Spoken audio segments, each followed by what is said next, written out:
So you would let yours dry. You won't be doing it hopefully the day you're going to serve it. Okay. So here he is. He's up there. Here he is. Let's get my leaf back on. Poor leaf.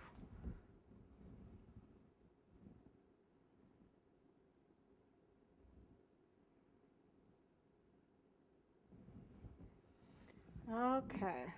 What else do I need? A couple curly cues. These I'm just going to place on, but you would probably put a little bit of frosting on there to keep it on. And one more tendril.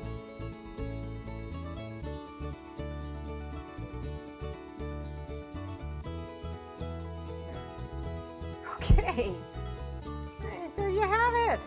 You're Jack and the Beanstalk cake.